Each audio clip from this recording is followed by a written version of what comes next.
Alright, developer log for February 2026. This is the first month I've been... Alright, developer log for February 2026.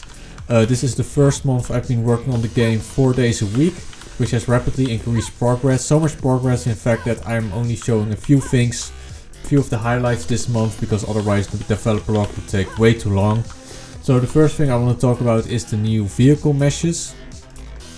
So I needed a new vehicle mesh for the gunship for a very long time, because this is the old gunship. The old gunship was based on the American Black Hawk, but the faction that the game takes place in is not an American based faction. So there is actually an American based faction in the lore, so it didn't make sense that the non-American based faction had an American based gunship. So this is the new gunship model with a new updated camo texture. That camo texture is now copied to the old car and the old truck. Truck has been updated with some additional crash bars for additional detail. And then there are two more new vehicles. There is the APC and then there's the tank. And since we are talking sci-fi, it's a hover tank. The reason why there's also a new color scheme is because I've also discovered that you kind of really want to avoid using black for certain objects, specifically objects that you want to see. Like black is fine for like backgrounds, but for any type of object or enemy, you really don't want to use black or dark gray, because it just turns into a void when the lighting is low. So that's why I decided to go with a much more bright colored camo scheme, and it works very well. Okay, I'll actually talk about it a little more in the levels. Actually, I'll show the level right now. So here we are in level 2, where most of the new vehicles are used as the decoration for the level. So yeah, you can see they fit in very well in the level. I actually very much like that the high frequency camo pattern actually contrasts very well with the background texture, so you can really see all of the vehicles very well, and also all of the vehicles you know very clearly where the vehicle ends and where the vehicle starts, because again the frequency of the texture is just so different than the surrounding geometry. It goes the same with like the enemies. So yeah, I really like the new camo scheme, it works very well. One more thing I want to showcase in this level is basically how I've added more flair to the levels. So if I go to the ending room, so this is the last room, so this is the room with the portal to level 3. This portal actually activates as well, so there is a whole particle effect. I'm not going to showcase it right now because I don't really have it set up so I can showcase it easily. But yeah, you also have all these magic ribbons that are basically like the magic from that world going to the portal. These energy conduits, they also start flashing when the portal opens. So yeah, it all looks a lot nicer. This is just one of the many updates to the level design that I've made. It's very visual. But yeah, there have been many visual updates to the levels. I'm not gonna go through them because it just takes too long and it's a bit too tedious to showcase everything. So I'm just gonna continue on from the vehicles to the visibility update to the Warlock, the Fury and the Minotaur. So there were 3 enemies that had pretty bad visibility. So actually the Fury didn't really have bad visibility, I just wanted to add fire hands. So there are now fire effects on the Fury's hands. So the Fury is now slightly, not slightly, actually a lot better visible in the sky. Although I honestly never really had issues seeing the Fury. You can kind of imagine why. Another enemy that I did really have a hard time seeing, especially since the enemy is often placed in dark areas, is the Warlock. So the Warlock, same story as the Fury. The Warlock now has magic effects on both his hands and is now much better visible. I'm not yet done with the Warlock. I actually want to talk about the Warlock a little bit more, but I'm first quickly going to go to the Minotaur to get that out of the way. So the Minotaur also has a slight visual upgrade. His shoulder torso pad thingy now is bright red. Yeah, I just made it just fully saturated bright red, just so it pops out against the environment. And I've also given the Minotaur glowing eyes. Minotaur didn't really have great visibility, because again, in my game there are a lot of glowing elements, and that sometimes distracts from the enemy. So all the enemies kind of need to glow in some way. But yeah, other than that, let's go back to the Warlock. So the Warlock, I'm not too happy with the clothing and the model. I want the Warlock to look a little bit more menacing, so I'm planning to completely rework the outfit. I'm also planning to update the skin texture to have like glowing tattoos or something like that. I'm not yet completely sure what I'm gonna do, but I do know that I'm gonna update the Warlock to the Warlock is now pretty acceptable with its new glowing hands. Like first it wasn't really acceptable because the Warlock just was not visible. But with the glowing hands, the Warlock is definitely visible enough to be acceptable. But I want to add more. So yeah, definitely gonna update the Warlock. Another updated enemy I want to talk about is the Arbot Handler. So the Arbot Handler is a robot that is based, that is of the main faction. And that's the engineer. This is the handler. So the handler is based in biolabs. So it's like for handling creatures. The handler used to just be a color swap of the engineer. However, I always thought that the handler was a little bit out of place because the engineer has like this very rough, very industrial look. And that industrial look didn't really fit well in biolabs. So I've updated the head model. Originally I was only going to update the head model, but I now realize that I really need to update the entire body. So yeah, I wanted to have a more sleek feminine appearance for the handler bot, since the handler bot uses a female robotic voice as opposed to the male robotic voice of the engineer. But I've also now seen that, so I'm happy with the head, like, to get that out there. Like I'm happy with how the head turned out. But now I also really need to update the bot. So all of these armor plates, with the like engineer rough angular geometry, is all gonna be sleeked out to match the head. So yeah, that's that. Another thing is the warning siren. So continuing on with the topic of visibility, or at least pre-warning, there are a few areas in the game, especially in the first two levels, where like doors open up and then enemies flood out. But if you are with your back to the door, you had the tendency to just die instantly to the enemies that came out of the door. So what I decided to do is I've added a warning siren that plays for a few seconds before the door actually opens, so the player actually can like be like, oh wow, what's happening there? And then they hopefully look towards the door when the door opens, so they don't get surprised to be shot from behind. Another thing I've added to add to the getting shot from behind thingy is that if you look at my cursor, like on the bottom right, below my cursor, you can see like a graphic appearing. That graphic basically tells me when there is an enemy behind me. I've added this specifically just so you know when enemies are. Like this is of course a very arcadey game, so I'm perfectly fine with just giving that information to the player. I don't think there's really any reason why I should be okay with like an enemy from behind. How do I explain? Like, knowing where all the enemies isn't really a thing that I expect players to need to know. Like, it's not something that I expect players to have in their skill pack. I just expect players to have good movement and good aim. And telling players where all the enemies are by just having this warning system, I think it's just perfectly, it fits the gameplay perfectly fine. So yeah, there's that. I keep opening the wrong one. It's very annoying.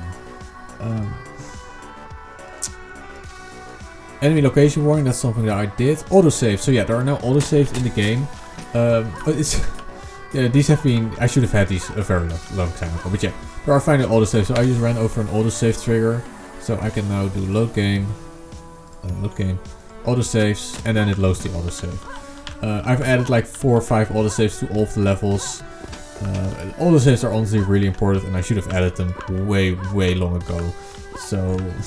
yeah, it's very annoying for a player. Like, I've also been in that position where you're playing a game, you are almost through the entire level, then you die, and then you realize you didn't save in the game. So that's why I really need to have autosaves, because I don't want people to quit because they died and lost a whole bunch of progress.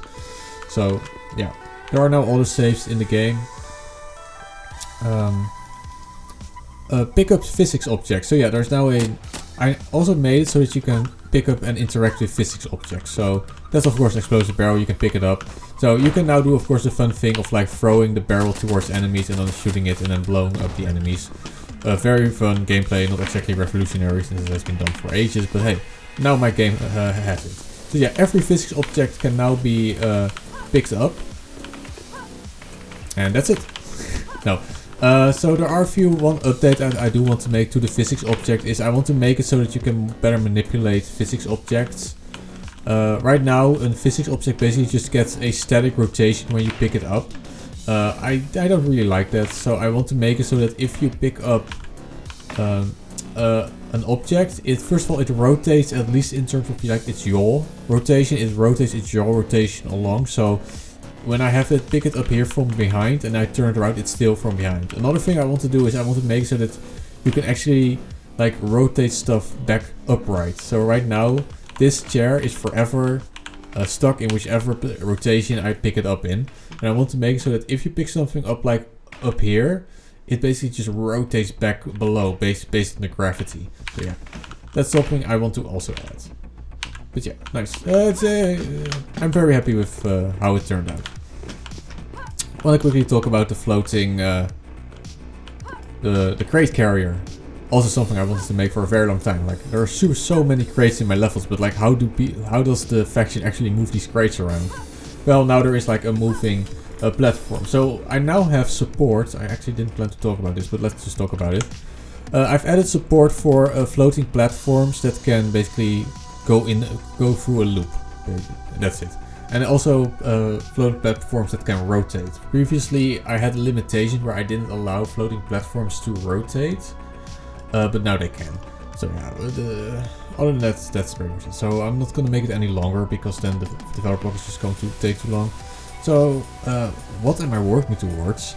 I'm working towards a demo version 3. So right now a demo version 3 is a huge upgrade over the demo that's right now on Steam. Like if you have not played the demo right now, don't play the demo. People should not play the demo right now because the version 3 update is just huge. It's so much better than the current V2 that's on Steam.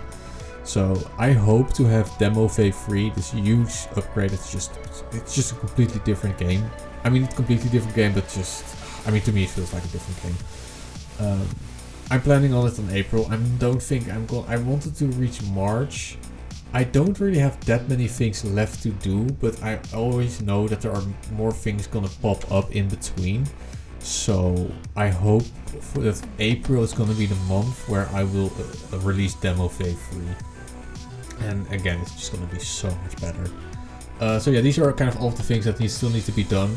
So I need to add some more visuals, so I need to re-add Gunsmoke, I need to add some house plants to level 1, level 2. I need better waterfall effects and visuals for level 3. I want to still make a bit more improvements to the water interactions, specifically to like projectiles, how projectiles interact with water because right now they interact sometimes in a bit strange way. A whole bunch of small sci-fi props really need to be added to level 1, level 2, because level 1, level 2 are a bit bare, and it also kind of like hooks into the fact that you can now pick up physics objects. The Warlock model upgrade is in there. I have no gameplay upgrades. Gameplay is basically programming. Yeah, so in terms of programming, the game is pretty much done. It's all just level design basically. I need to finish up building in level 3. I need to also add a bit more pipes and clutter. I need to distribute intel. And together with that, I also want to do a 4th rewrite of the lore. Yes, the 4th rewrite of the entire like lore that is in the intel pickups. Because I think there is a bit of cringe in there, and I want to get rid of the cringe. So I'm gonna rewrite the lore a bit. Make some visuals, wall decorations. This is with wall decorations, I mean like text, flags, computer screens, those kind of stuffs. Add reverb volume, so there is like reverbs in big rooms. This is one of the big ones. This is probably gonna take an entire weekend. For me, a weekend is basically 4 days. So those are like the 4 days I work. So yeah, add like tons of additional sound effects to really make the areas more immersive. These are just some Easter eggs I want to add. Not that interesting. The rework of it, yeah. So I need to rework the tutorial with like the updated gameplay. So that's something that's, I mean, it's not going to take that long. I think I can finish that in a day, so that's not too bad. And then lastly, I need to make a new new load screen render. And then I have like one crash I need to fix. But other than that, the game is pretty stable. Oh yeah, and the mirror does not work at the start of level. And then there's some low priority stuff that I don't know if I'm going to add that in the demo phase 3 or if that's going to be in a bit of a later update. So yeah, this is all pretty manageable. You might say like, can you really not do this in a month? The answer to that is, yes I can. Oh, actually there's one big thing that I keep forgetting to add. I want to add Linux support.